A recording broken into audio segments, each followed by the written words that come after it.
saludar em nome de todos os organizadores, inspiradores deste congresso, aqueles que se dedicaram a las tareas del cotidiano de la organización de este seminario.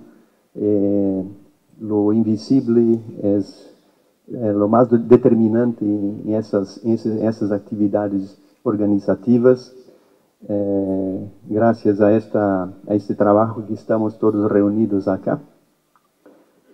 Y bueno, yo creo que yo estoy un poco dividido entre una epistemología del chamullo y una epistemología de la buena teoría, ¿no? Muy inspiradora las palabras de Gaudiano, y es un teste, ¿no? Para todos nosotros cuando nos ponemos a dictar teorías, y bueno, creo que el castigo es si lo que estamos diciendo hace sentido para quien está leyendo o escuchando, y creo que los contextos de la producción de sentidos, los contextos en que se enuncian el habla, el lenguaje, es de suma importancia. Y no es, solo hace sentido escribir y reflexionar si hay alguien para escuchar o para leer o para cambiar experiencias. Y de ahí que nuestro trabajo se vuelve social, ¿no? Yo creo que aquí yo voy a intentar contestar o presentar algunas pequeñas respuestas a los planteos, ¿no? Que el Congreso nos envió. Son los 3 planteos que ya fueron anunciados aquí. ¿Y cuál fue mi sorpresa cuando fui a ver el número, ¿no?, de los obstáculos a los cuales yo me había encontrado y explicitado, que es el número 7. ¿No? Ayer hubo una magnífica presentación de los 7 puntos, ¿no?, los 7 pasos de la danza, ¿no? Y esos 7 pasos de la danza son 7 pasos de intentos de responder o de aproximarse a la vida, ¿no? Y aproximarse a la vida, creo, ¿no?, que se puede hacer con chamullos también. Uno puede equivocarse, ¿no?, cuando intenta hablar de lo que es la vida, cuál es el sentido, el significado para ustedes. Creo que es medio cabalístico el número 7 para América Latina, ¿no? No me acuerdo, puedo estar engañado, pero Mariátegui, que escribió los ensayos de interpretación de la realidad peruana, no me acuerdo si son 7, pero me acuerdo sí que Rodolfo Stavenhagen, en los años 70, ¿no?, 7 ensayos de interpretación de la realidad latinoamericana, ¿no?, que era pensar la condición de la dependencia, del desarrollo, ¿no? Y Stavenhagen es un mexicano. Todos nosotros leíamos sus libros. Entonces, una feliz coincidencia, ¿no?, el número 7. Quizá juegue en la quiniela, ¿no? Bueno, entonces yo voy a hacer lo que uno no debe hacer, que es leer, ¿no?, leer públicamente. Pero ustedes tienen que respetar mis límites también, porque si yo estuviera dando clases ahí en Brasil, etc., uno siempre improvisa más, ¿no? Y yo temo que en 30 minutos yo pueda perder el hilo de la conducción, porque mi texto es muy conceptual, y me disculpo, porque realmente escuchar teoría no es una cosa tan fácil, ¿no? Uno está llevado ya a pensar en otras cosas, ¿no? Ese es, yo digo que es la venganza de nuestros alumnos cuando hablamos cosas mucho sin sentido. Ellos simplemente piensan en sus cosas que son más importantes, ¿no? Entonces, me perdonen, yo voy a leer. Yo no me gusta mucho leer, ¿no? Pero tengo que respetarme un poco también. porque si no, ustedes se van a quedar con la impresión que dice, ese tipo habla cualquier cosa y no. Entonces, ¿no? Vamos a leer, ¿no? Y creo que no va a llevar más que 25 minutos. Entonces, pensando primero en los obstáculos, ¿no? Yo escribo lo siguiente. Es inescapable la tensión weberiana entre la razón y la emoción, es decir, entre el carácter objetivo del conocimiento y las bases subjetivas de la creencia en la verdad que sostiene aquel conocimiento. Esta tensión es inescapable en la modernidad. Una vez que esta contradicción es insuperable, hay que saber operar dentro de ciertos criterios, entre comillas, de objetividad, según los cánones aceptados por una comunidad de investigadores que validarán o no los resultados presentados de manera pertinente y de acuerdo a los criterios de cientificidad dominantes. Para nosotros, ¿qué sería operar con la objetividad cuando estamos tratando la cuestión socioambiental? Los espacios de producción del conocimiento son establecidos al interior del círculo de los saberes constituidos por el campo científico, cuyas reglas son instituidas bajo distintas formas jerárquicas de poder. Pero es en estos espacios que ocurren las disputas por nuevos sentidos.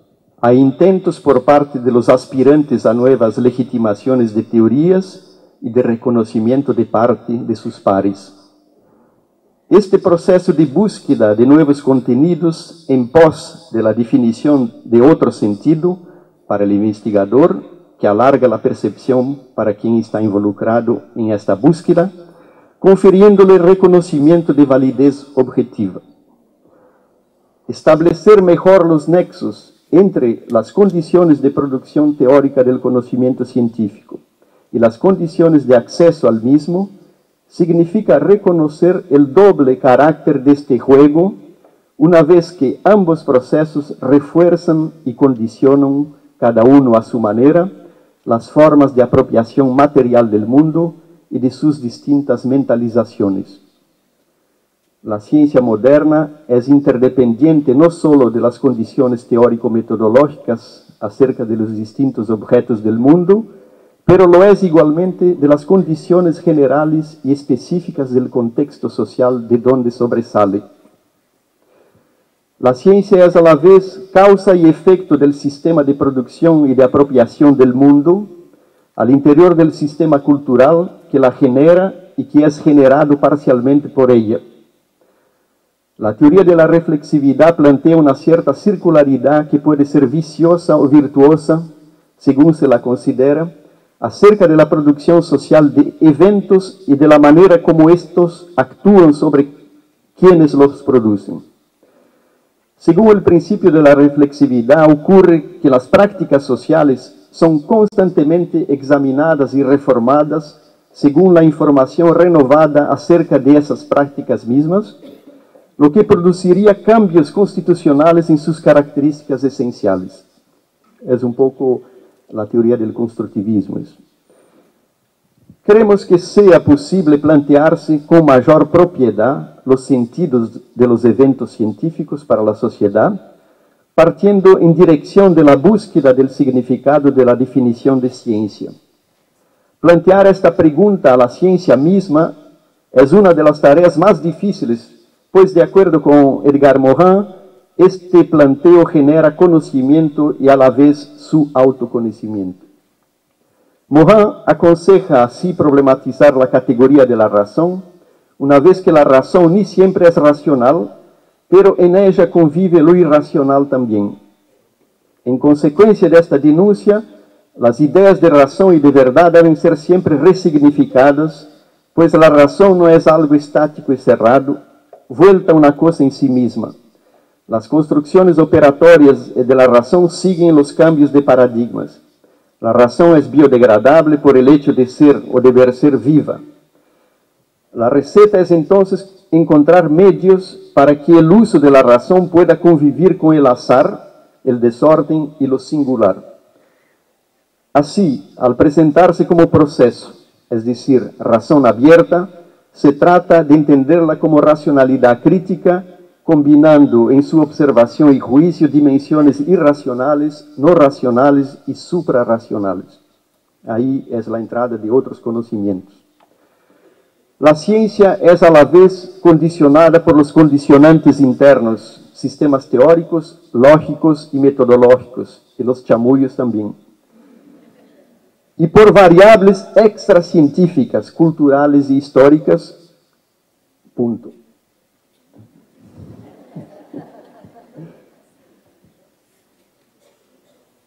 Yo no soy cantante, entonces el tiempo para mí. Una pregunta importante es cómo desarrollar mecanismos sociales y políticos que reconozcan la importancia de la producción social del conocimiento, y aquí se incluyen el papel de la media, pero también la función de los tribunales, entre comillas, sociales.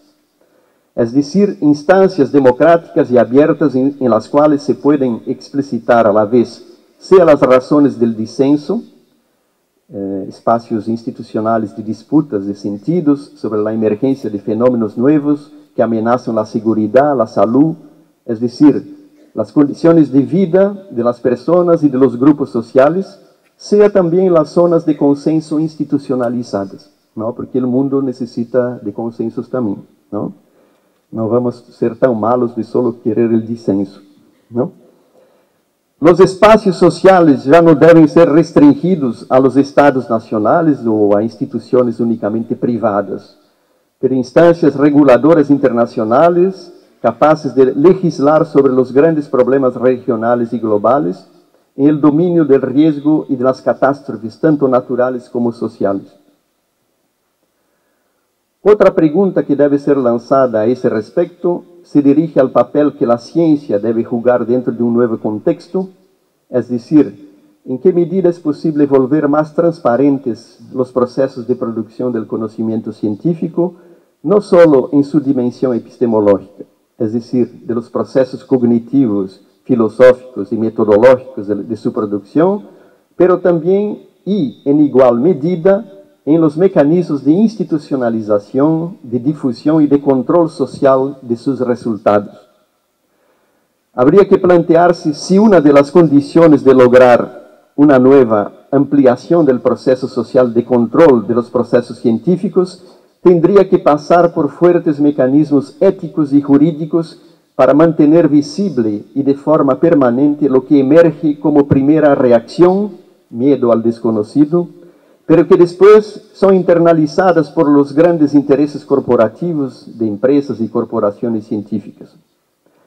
¿Cómo legislar, por ejemplo, a nivel internacional los programas de clonaje y de experiencias de modificaciones genéticas en larga escala? ¿Cómo admitir o prohibir investigaciones sobre enfermedades erradicadas pero reavivadas en laboratorio en nombre del progreso de la ciencia? No quiero ahí tener la teoría de la mano invisible, pero el virus de la influenza, ¿no? De la AIDS, puede ser que fue un control mal hecho en laboratorio, no se sabe, ni los científicos saben. Las distintas reacciones en favor o en contra sobre prohibir o liberar experiencias con investigación científica pueden chocarse con antagonismos de principios legitimados por sistemas de creencias que fundamentan sus respectivos criterios de verdad. Por un lado, vedar los progresos de la ciencia sería indefensable según criterios modernos de libertad de pensamiento. En general, los procesos de racionalización favorables a la inclusión de nuevos temas en la investigación científica y a la utilización de sus resultados para el mercado responden a los argumentos filosóficos e ideológicos en nombre de las ventajas del progreso y del bienestar. Los argumentos posibles en contra de estos progresos, sin embargo, se basan igualmente en principios que actúan en nombre de una defensa anticipada al peligro amenazante frente a lo desconocido.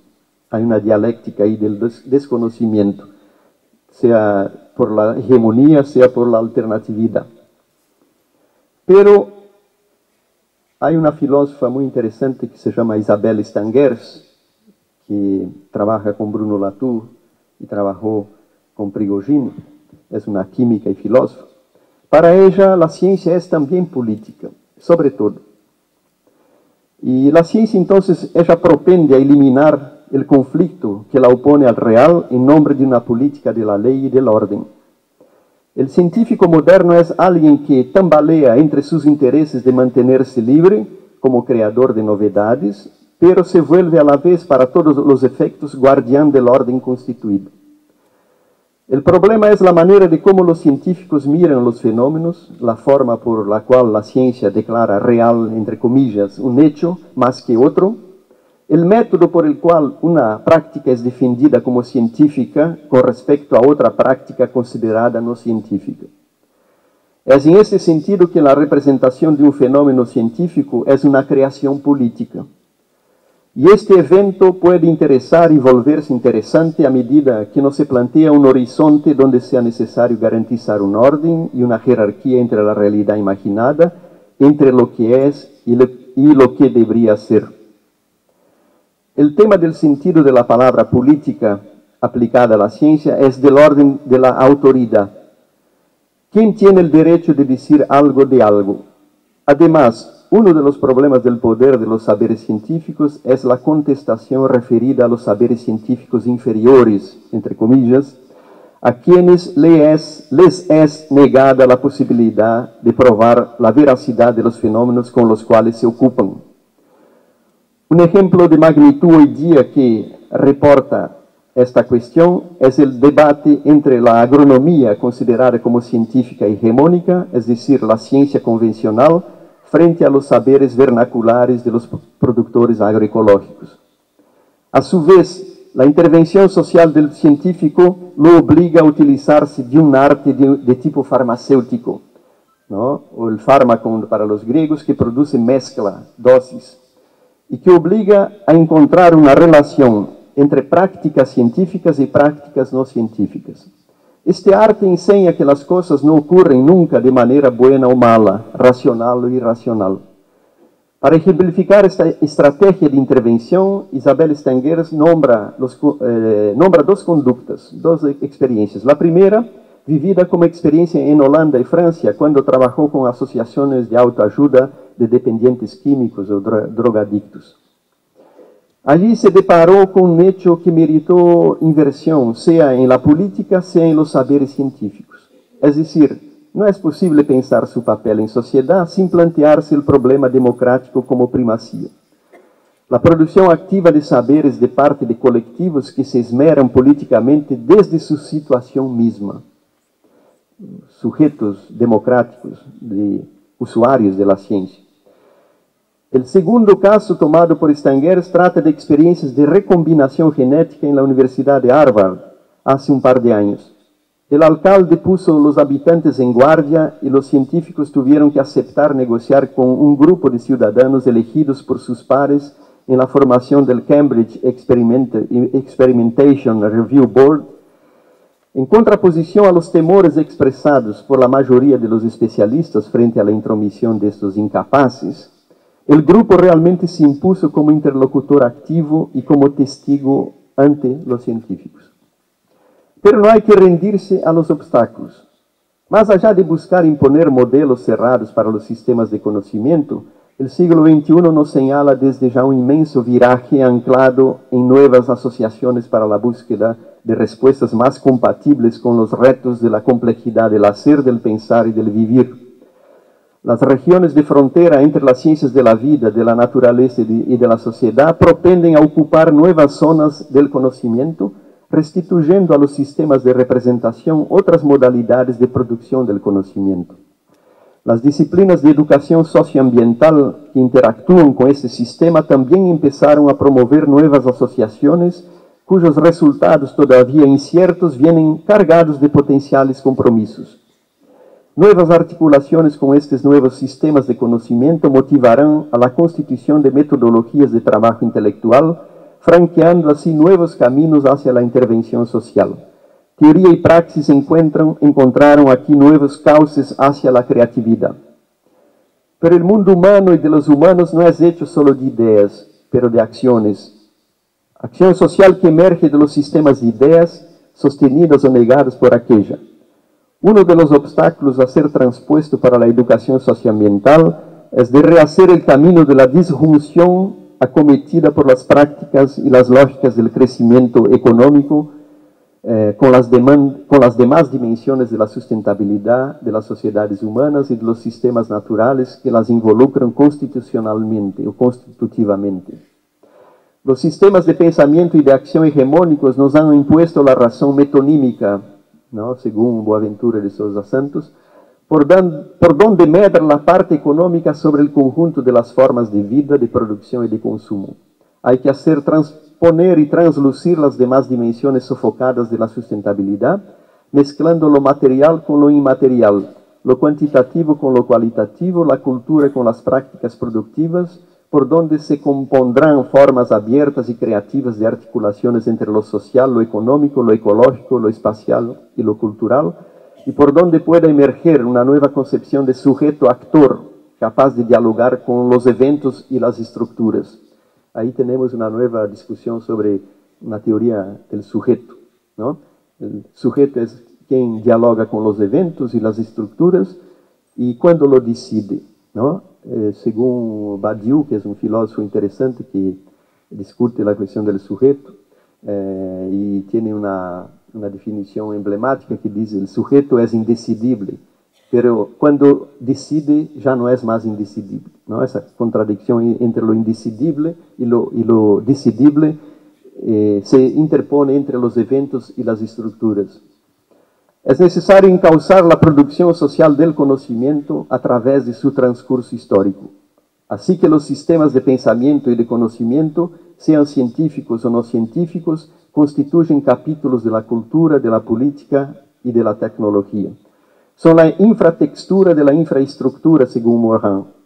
Emergen como mediación entre actividad humana y naturaleza, generando prácticas materiales y simbólicas. Si las tecnociencias traducen los mecanismos de los sistemas de conocimiento y de apropiación, transformación de las formas de vida en el contexto de la sociedad productivista de mercado, es a la vez objeto de disensos, sea al interior de las comunidades científicas como de los demás actores sociales, y si exige y propende a desarrollar confianza, es tema de contestación y desconfianza. En este contexto de resignificación de los sistemas de conocimiento, de sus prácticas y usos sociales, se interponen otros saberes culturalmente arraigados y dejados de lado como inferiores y desclasados. Se tratan de confrontaciones culturales y políticas, filosóficas entre el paradigma dominante y los demás emergentes, lo que puede generar diálogos fecundos entre saberes o simplemente rechazos de saberes distintos de parte de los hegemónicos, o desconocimientos de los subordinados, intencionalmente o no, sobre estos últimos. Esta confrontación es de naturaleza civilizatoria, una vez que están en juego alternativas científicas, tecnológicas, valoradoras y culturales de distintos matices y sentidos. La emergencia de nuevas racionalidades cognitivas y epistemológicas ocurren en contextos fuertemente enmarcados por las asimetrías de poder en la producción global de la ciencia, lo que genera una injusticia cognitiva global apoyada en la jerarquía entre ciencia moderna y conocimientos locales y tradicionales, traduciendo la jerarquía entre el norte y el sur, entre desarrollados y subdesarrollados. El escenario es, por lo tanto, transnacional. Los espacios sociales ya no deben ser restringidos a los estados nacionales o a instituciones únicamente privadas, pero instancias reguladoras internacionales, capaces de legislar sobre los grandes problemas globales y el dominio del riesgo y de las catástrofes, sean naturales o sociales. Aquí se borran las fronteras entre lo natural y lo social. El tercer punto trata de la articulación de proyectos democráticos de construcción de la ciudadanía. Algunas teorías políticas y sociológicas en Latinoamérica crearon una expectativa ideológica de que la modernización, léase industrialización y urbanización, con la consecuente distribución de los ingresos de las sociedades, conllevarían al desarrollo de valores e instituciones democráticas en el continente. Los hechos han refutado aquellas previsiones, y con las sucesivas crisis de las décadas del posguerra se abrieron profundas hendiduras entre los proyectos de desarrollo económico y de las instituciones políticas.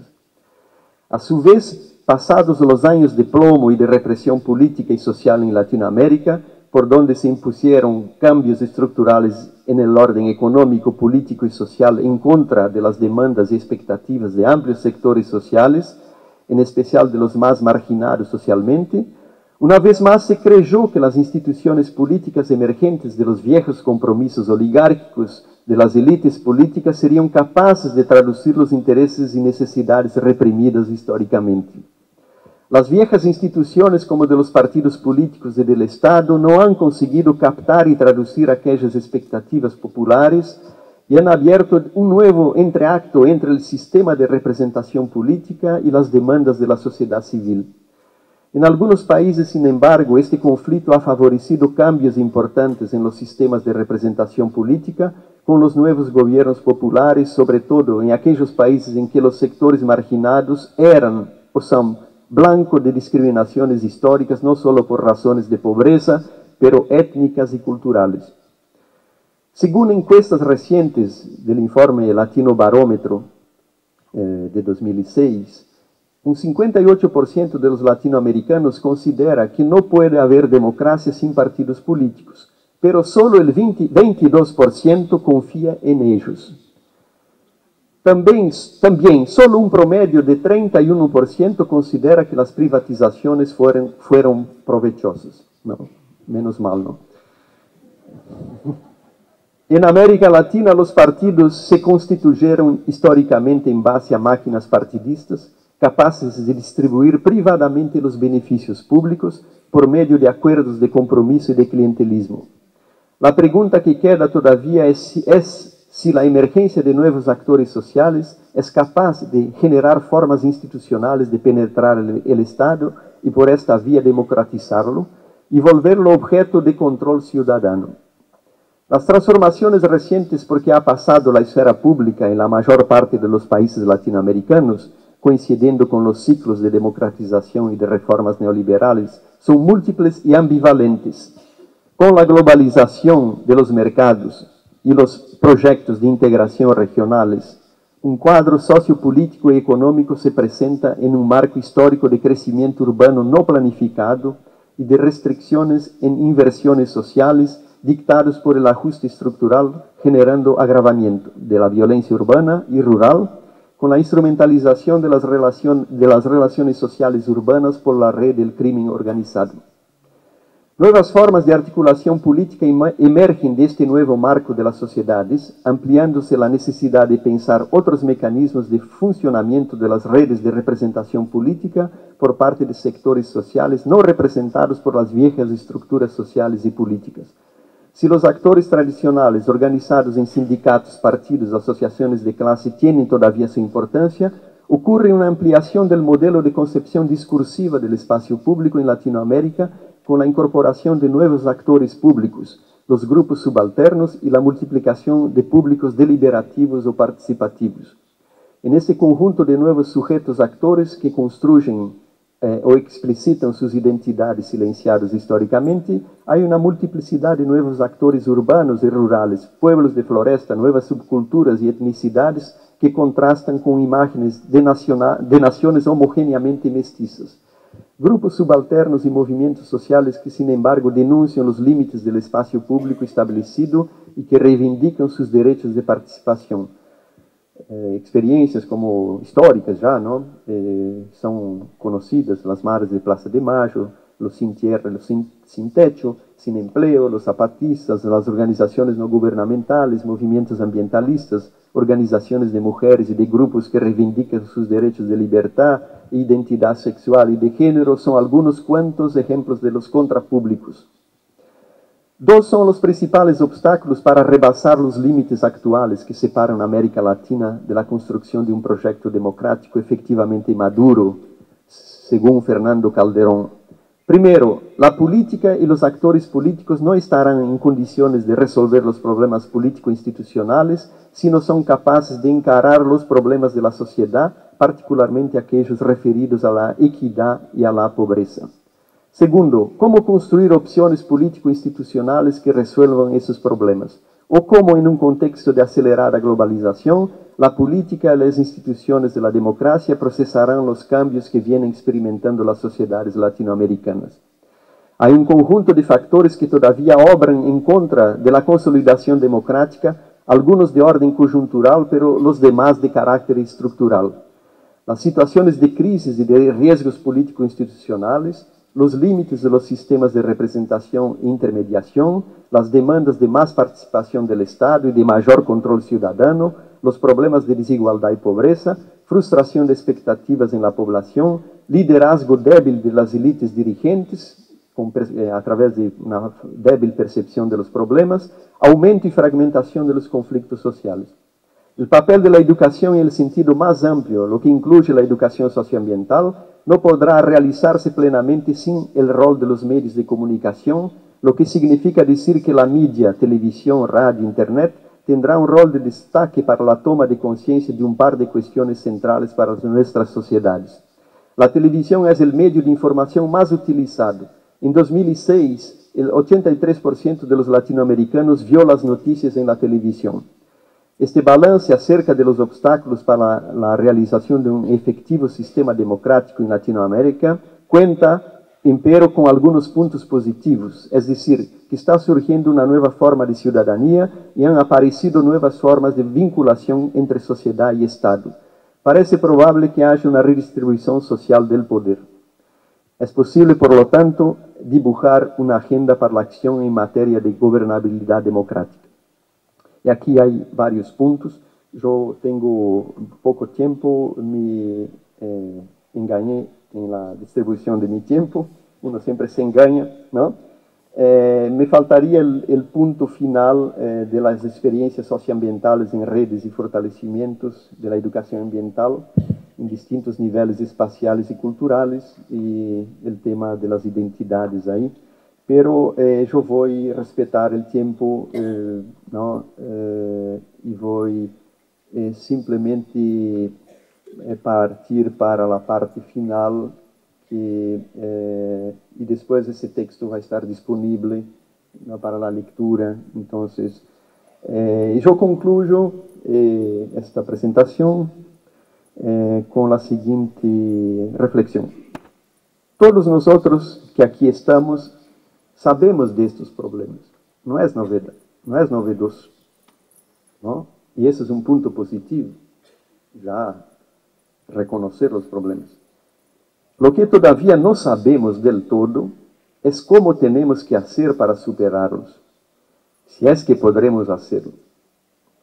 Pero hay que seguir, ¿no? Aquí yo cito una frase de Samuel Beckett, ¿no?, en Malloy. Y ahí después dice, no podemos seguir, pero después dice, tenemos que seguir, ¿no? Y mismo que ello signifique traer los molinos de viento de vuelta, pensando en el fundador de la novela moderna del Occidente, hay que continuar soñando el sueño, no solo de un mundo posible, pero mejor para todos. Muchas gracias.